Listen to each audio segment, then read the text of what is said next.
Saudara-saudara, ada sebuah legenda yang mengisahkan tentang peristiwa sesudah Yesus naik ke sorga. Ini settingnya ada di sorga, saudara. Menurut legenda itu, Yesus berbincang-bincang dengan malaikat Gabriel.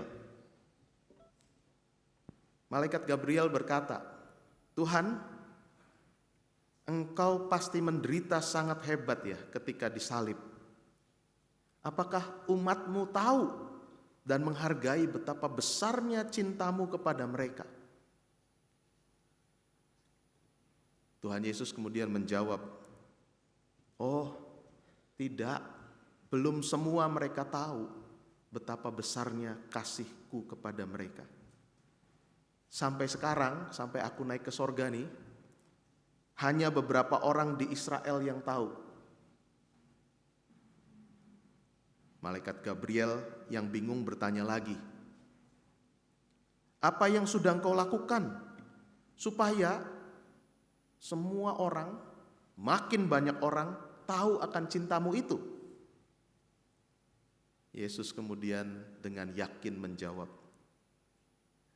"Saya sudah meminta Petrus, Andreas, Yakobus, dan Yohanes serta murid-murid yang lain untuk menjadi utusan-utusanku dan mengatakan kepada orang lain tentang kabar baik, tentang cinta kasihku, supaya semua orang di segala penjuru dunia tahu tentang cintaku kepada mereka." Malaikat Gabriel mengerutkan dahinya. Kalau malaikat punya dahi ya saudara ya, ini legenda namanya ya. Malaikat Gabriel mengerutkan dahinya dan berkata, "Ya Tuhan, tapi kalau Petrus ini kan manusia biasa, dan para murid yang lain kemudian juga menjadi lelah, dan bila orang-orang sesudah mereka juga kemudian melupakan Engkau, apakah Engkau punya rencana yang lain Tuhan? Backup planning mungkin?" Yesus menjawab, "Gabriel, aku tidak punya rencana lain. Aku sangat-sangat memperhitungkan mereka." Saudara-saudara, legenda ini mau ngajar apa buat kita, saudara? Sebenarnya riskan sekali, genting sekali. Kabar yang sangat besar, yang luar biasa mulia dan hebat tentang cinta kasih Tuhan yang begitu luar biasa. Kok ya dipercayakan kepada orang-orang yang 3 tahun ikut Yesus aja banyak jatuh bangunnya, banyak takutnya, banyak ngacirnya, banyak ngaburnya, menyangkal lagi bahwa mereka murid Yesus. Genting sekali diserahkan kepada orang-orang yang rapuh seperti ini. Cuman 12 lagi. Satu juga kemudian malah bunuh diri, saudara ya. Tinggal 11. Tapi kepercayaan Tuhan Yesus yang memperhitungkan setiap murid, setiap orang yang percaya kepadanya untuk menjadi utusannya, untuk menjadi dutanya, untuk menjadi saksi-saksinya, ternyata terbukti, saudara. Buktinya apa? Orang-orang yang rapuh yang diajak menjadi rekan sekerja Tuhan itu ternyata kemudian memenuhi panggilan dengan luar biasa. Buktinya apa? Buktinya saudara dan saya kemudian mengenal Kristus. 2000 tahun kemudian setelah peristiwa itu terjadi. Ada banyak memang rintangan, halangan, siksaan, aniaya, tapi itu tidak menghalangi para murid sepanjang zaman meneruskan kabar baik itu. Sampai kemudian kabar baik itu tiba kepada kita sekarang.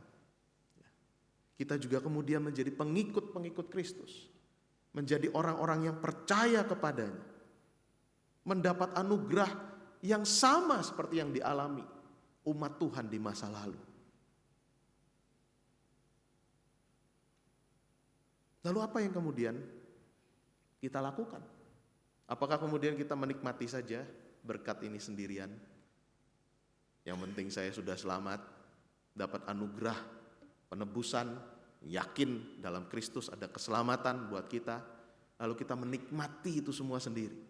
Tidak, saudara. Tema hari ini mengatakan bekerja. Bekerja bukan cuma enak-enakan, menikmati semua itu sendirian. Bekerja di ladang Tuhan. Tema ini mau mengingatkan kita bahwa sebagai umat Tuhan yang sudah mendapatkan anugerah kasih karunia dari Tuhan, kita diajak juga untuk bersedia bekerja di ladangnya, mengerjakan bagian kita, mengerjakan misi Allah di tengah dunia ini. Saudara, dari bacaan Injil hari ini, ada beberapa hal yang dapat kita jadikan pelajaran. Hal yang pertama, Tuhan yang memanggil kita adalah Tuhan yang berbelas kasihan. Bacaan Injil hari ini dimulai dengan kisah Yesus berkeliling dari kota ke kota, dari desa ke desa untuk mengajar, memberitakan Injil kerajaan sorga, melenyapkan sakit, melenyapkan kelemahan-kelemahan. Dan dalam kisah-kisah selanjutnya dikisahkan tentang Yesus menyembuhkan perempuan yang sakit pendarahan, mencelikan mata 2 orang buta, menyembuhkan seorang yang bisu. Terus karya itu disampaikan. Menarik, saudara, bagi orang Yahudi pada masa itu, orang-orang dengan disabilitas, buta, bisu, sakit pendarahan, itu najis. Mereka dianggap orang-orang yang dikutuk oleh Tuhan. Orang-orang yang patut menerima hukuman atas dosa yang mereka perbuat atau orang tua mereka lakukan di masa lalu. Itu pemahaman yang ada di kalangan umat Yahudi. Akibatnya apa? Orang-orang dengan disabilitas itu, termasuk yang sakit pendarahan, disingkirkan dari pergaulan dan tidak dihargai. Tapi Yesus bersikap lain ketika ia berjalan berkeliling dari kota ke kota, dari desa ke desa. Dia melihat banyak orang lelah, terlantar, tanpa gembala. Di tengah mereka sakit, di tengah mereka mengalami berbagai kelemahan. Nah, di titik itu hati Tuhan tergerak oleh belas kasihan. Kata asli dalam bahasa Yunani, kemudian diterjemahkan dalam bahasa Inggrisnya compassion. Belas kasihan itu berarti sebuah kesadaran simpatik ketika bertemu dengan penderitaan atau kesusahan orang lain. Orang yang berbelas kasihan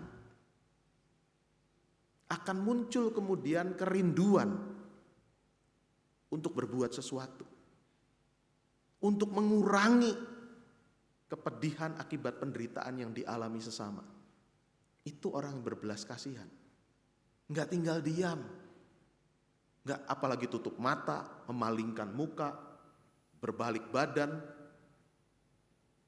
diam saja juga tidak, saudara. Yang namanya belas kasihan berarti orang ini punya kesadaran simpatik untuk berbuat sesuatu, mengurangi penderitaan dan kesusahan yang dialami orang-orang lain yang ada di sekitarnya itu. Dan karena belas kasihan itu Yesus tidak tinggal diam. Dia menyembuhkan, namun juga kemudian dia memanggil dan mengutus para murid untuk ikut serta dalam pekerjaan seperti itu.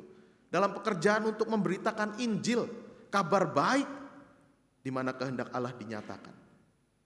Mengusir kejahatan, melenyahkan sakit dan kelemahan. Tuhan tahu apa yang dialami umatnya. Matanya tidak kurang awas untuk melihat kesusahan yang kita alami. Telinganya tidak kurang tajam untuk mendengar jeritan kesesakan kita. Kasihnya membuat ia berkarya aktif untuk mendatangkan kebaikan bagi umatnya. Dan itu sejalan dengan bacaan pertama kita. Ketika umat Israel ada dalam perbudakan, dia berkarya. Bahkan dipilih untuk menjadi umat kesayanganku. Padahal nggak ada hebatnya apa-apa orang Israel ini. Bahkan ini bangsa yang kecil di antara bangsa-bangsa yang besar di Timur Tengah sana.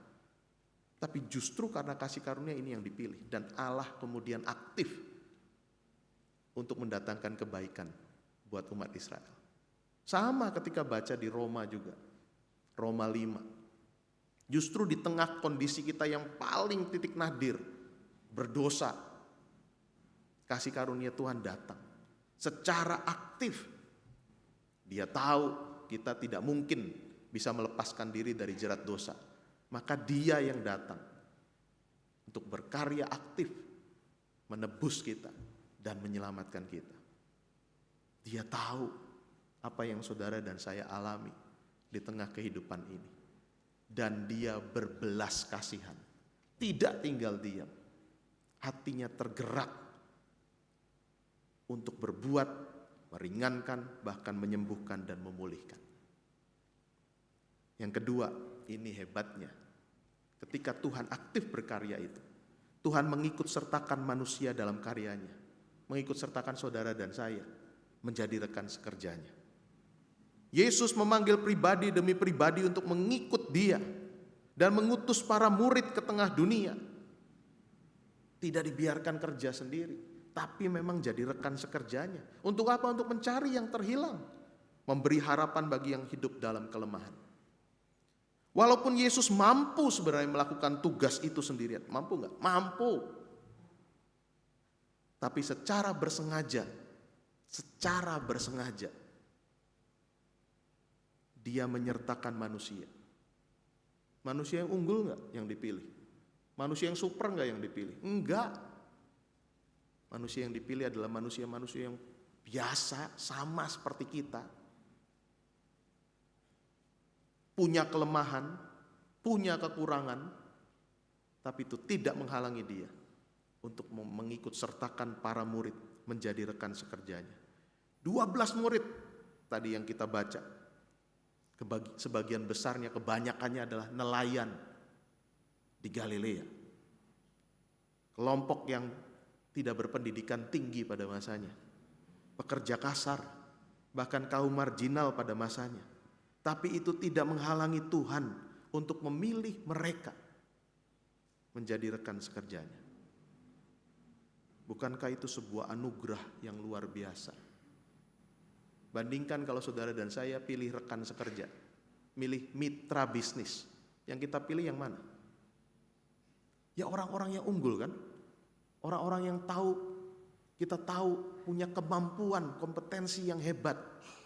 Masa lalunya, rekodnya bagus semua. Itu yang kita pilih kan, kalau kita cari mitra bisnis, rekan sekerja. Tapi lihat, Tuhan milih orang yang biasa-biasa saja, yang bahkan cenderung punya banyak kelemahan. Masa lalunya kelam. Menjadi rekan sekerjanya. Di masa kini, Tuhan pun mengikut sertakan saudara dan saya. Para murid di masa kini, untuk ikut serta. Membagikan kabar baik yang memulihkan buat sesama itu.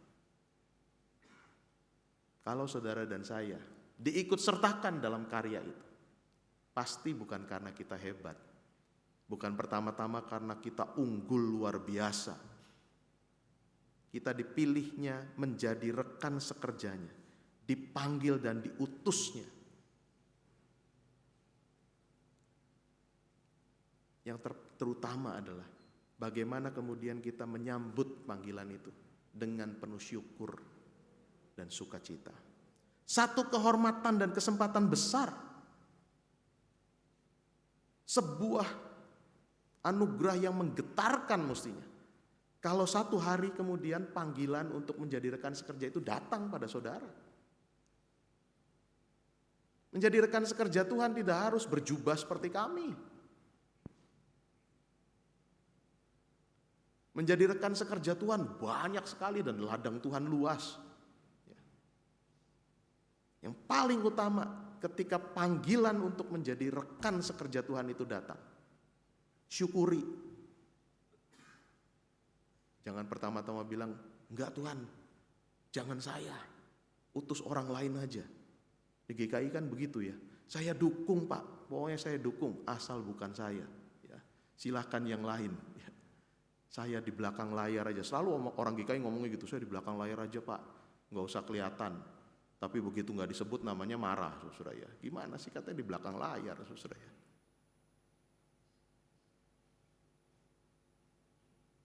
Satu kehormatan, satu kesempatan besar kalau kita diikut sertakan dalam karya Allah itu. Sebagai penatua, sebagai liturgos, sebagai pemusik, pemimpin nyanyian jemaat, antoria, anggota paduan suara atau grup kolintang. Itu panggilan Tuhan menjadi rekan sekerjanya. Oke, ada yang di belakang layar, tim multimedia, ya, penyambut umat, badan-badan pelayanan, tim-tim kerja, panitia-panitia. Mari sambut, jangan pertama-tama menolak, merasa tidak pantas, merasa belum layak, apalagi kemudian dikaitkan dengan tidak punya waktu. Siapa yang pantas sebenarnya, saudara? Nggak ada satupun dari kita yang pantas. Tapi Tuhan memandang kita layak dan pantas untuk ikut serta menjadi rekan sekerjanya itu. Maka mari, ini hari-hari ini pemilihan penatua ya. Sudah mulai belum? Oh belum ya? Masih lama? Biasanya sih Agustus, September ya. Nah mulai itu ya. Akan ada di jaring lagi.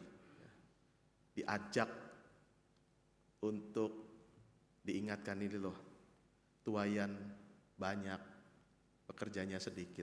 Mari ikut jadi pekerja-pekerja Tuhan di ladang Tuhan. Dan menariknya yang ketiga, kalau Tuhan mengajak, kalau Tuhan memanggil, Tuhan kemudian mengutus, dia nggak hanya kemudian utus tanpa bekal, saudara ya. Dalam Matius 10 ayat 1 disebutkan Yesus yang memanggil para murid untuk ikut serta dalam karyanya itu juga membekali mereka dengan kuasa. Kuasa di sini bukan pakai kata dunamis. Seringkali itu yang muncul, saudara ya. Dunamis seperti dinamit, menggerakkan. Tapi di sini pakai kata exousia. Exousia itu dapat diartikan sebagai kemampuan atau kekuatan yang punya wibawa. Sehingga bisa kemudian mempengaruhi orang, bisa mengajak orang untuk berubah, mengalami perubahan. Sebuah kemampuan, kuasa yang bisa mempengaruhi orang, itu diberi kepada kita. Dalam kehidupan sehari-hari kita mendengar ada juga orang yang punya kemampuan mempengaruhi orang lain, pakai hipnotis, saudara ya. Diajak ngomong lalu kemudian katanya bisa ngikut kemana-mana, nyerahin semua gitu. Bukan itu, saudara, yang Tuhan berikan kepada kita. Tidak demikian dengan Tuhan Yesus. Dia memakai kuasa yang ada padanya, membagi kuasa itu kepada para murid, bukan untuk mempengaruhi orang lain agar orang lain memenuhi keinginan saya. Bukan. Kuasa, kompetensi, dan kapasitas yang diberikan kepada para murid itu justru digunakan untuk kebaikan orang lain. Kuasa untuk mencari yang hilang lalu mengajaknya kembali. Kuasa memberitakan tentang kerajaan Allah, mengalahkan kegelapan kuasa jahat, melenyapkan segala penyakit dan kelembahan. Itu bukan untuk kepentingan saya yang diberi kuasa. Tapi pertama-tama dipakai untuk kebaikan orang-orang yang mengalami kebaikan itu. Dan terutama pasti untuk memuliakan Tuhan. Ingat juga tadi pesan di Matius 10 ayat 8 bagian akhir. Ingat, kuasa ini kamu telah memperolehnya dengan cuma-cuma. Karena itu berikanlah pula kuasa itu dengan cuma-cuma. Itu artinya kita tidak boleh memanfaatkan kuasa, karunia, kemampuan, kompetensi yang Tuhan beri di dalam pelayanan ini untuk kepentingan dan keuntungan pribadi kita. Berapa banyak orang mengatakan saya pelayanan, saya ikut melayani, tapi sebenarnya bukan Tuhan yang dia layani, tapi diri dan kepentingannya sendiri. Cari muka, cari penghargaan. Lalu kalau kemudian tidak diberikan ucapan terima kasih, marah. Merasa tidak dianggap. Katanya pelayanan, saudara ya. Yang namanya pelayanan tuh nggak perlu diterima kasihi. Yang namanya pelayanan itu justru ini persembahan syukur kita kepada Tuhan. Karena saya sudah dapat anugerah dari Tuhan. Saya diajak jadi rekan sekerja Tuhan. Saya sangat bersyukur. Dan karenanya kemudian saya mempersembahkan yang saya bisa. Berbagai kompetensi saya, kapasitas dan kemampuan saya untuk memuliakan Tuhan dan jadi berkat buat sesama. Bukan untuk cari nama. Ingat, kamu sudah memperolehnya dengan cuma-cuma. Maka kamu gak boleh cari keuntungan. Kamu juga harus membagikannya dengan cuma-cuma. Saudara-saudara, menjadi pengikut Kristus adalah sebuah privilege, sebuah anugerah istimewa. Kita memperoleh keselamatan dan berkat semata-mata karena kasih karunia dari Tuhan. Bukan karena kitanya yang hebat. Karenanya hidup sebagai pengikut Kristus betul adalah hidup yang terberkati. Siapa bilang hidup orang Kristen itu gak diberkati? Hidup yang terberkati. Dan ukuran berkat bukan cuma harta, bukan cuma uang. Tapi bagaimana di tengah kelemahan kita dikuatkan. Ketika kita menderita ada teman yang hadir. Itu semua utusan Tuhan. Kita diberkati dengan keselamatan, pemeliharaan, penyertaan dan kekuatan dari Tuhan untuk menikmati hidup ini. Nah, sebagai pengikut-pengikut Kristus, saudara dan saya tidak hanya kemudian menikmati itu sendirian. Mari bekerja di ladang Tuhan. Bekerja di ladang Tuhan untuk memberi buah, menjadi berkat buat yang lain. Dimulai dari tengah keluarga. Dimulai dari lingkungan-lingkungan terdekat saudara. Mari juga berkarya di tengah pelayanan di gereja. Tapi mari juga bekerja di ladang Tuhan yang lebih luas di tengah masyarakat. Supaya apa? Supaya semakin banyak orang menerima belas kasihan Tuhan. Ketika suara Tuhan terdengar memanggil Simon Petrus, Andreas, Yakobus dan Yohanes serta murid-murid yang lain untuk menjadi pengikutnya, mereka menyambutnya. Bahkan dalam cerita-cerita pemanggilan murid pertama, mereka segera meninggalkan pekerjaan mereka. Meninggalkan kemudian alat-alat tangkapan ikan mereka. Ikut Tuhan. Ketika Yesus mengutus mereka, mereka pun segera memenuhi pengutusan itu. Dan melakukan apa yang menjadi bagian mereka. Saudara dan saya di masa kini, lewat apa saudara menerima panggilan itu? Beda-beda tiap orang. Suaranya masih terdengar sampai saat ini, memanggil saudara dan saya untuk ikut serta dalam karya membagikan kabar baik. Dalam karya membagikan belas kasihan Tuhan.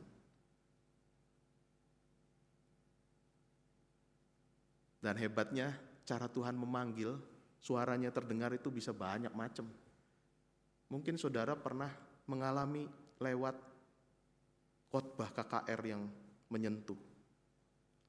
Kebaktian penyegaran iman yang mengharu biru saudara dan kemudian membuat saudara bertekad untuk memberi diri dalam pelayanan.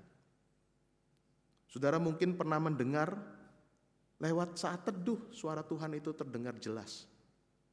Berkali-kali ya kalau renungan pagi itu, ini kok pas banget dengan saya ya. Nah itu suara Tuhan menyentuh, memanggil saudara. Ada juga lewat lagu pujian. Atau lewat pengalaman hidup sehari-hari. Kalau saya lewat baca warta, saudara ya. Aneh ya. Baca warta aja kok bisa sih ya. Ya itulah cara Tuhan ya. Ketika SMA itu saya baca warta, ini ayatnya tuh mirip seperti yang kita baca. Tuayan banyak, tapi pekerja sedikit. Hari-hari itu, saya masih SMA, saudara. Hari-hari itu Sinode Wilayah Jawa Barat, waktu itu GKI Jabar, sedang menjaring anak-anak yang lulus SMA untuk mau sekolah teologi, supaya disiapkan jadi calon pendeta. Ayat itu kan sudah nyantol di saya berkali-kali saya baca dan hafal.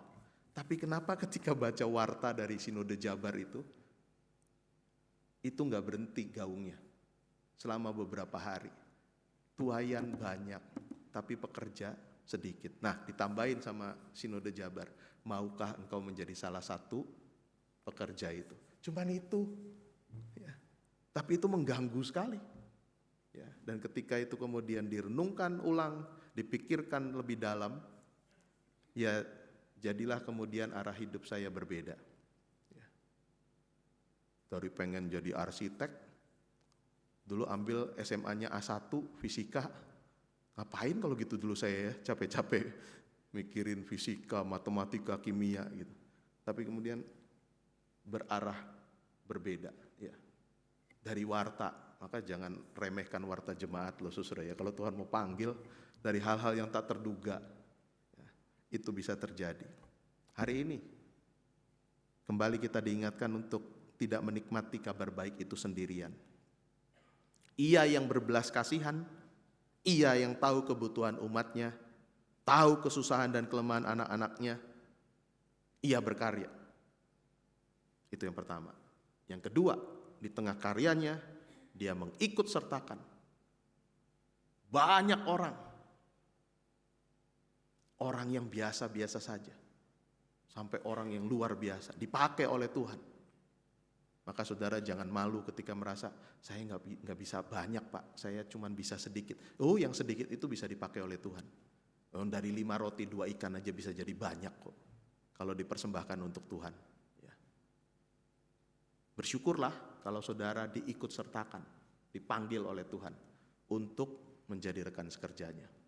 Ladangnya banyak, sudah bisa jadi penatua, jadi pemusik, banyak sekali. Yang ketiga, dia memperlengkapi kita dengan kuasa, eksusia. Kuasa yang bisa kemudian mengajak orang lain ikut serta dalam perubahan, berubah hidupnya. Dan kuasa itu diberikan dengan cuma-cuma. Maka bagikan juga, pakai dengan cuma-cuma. Hanya untuk kemuliaan nama Tuhan.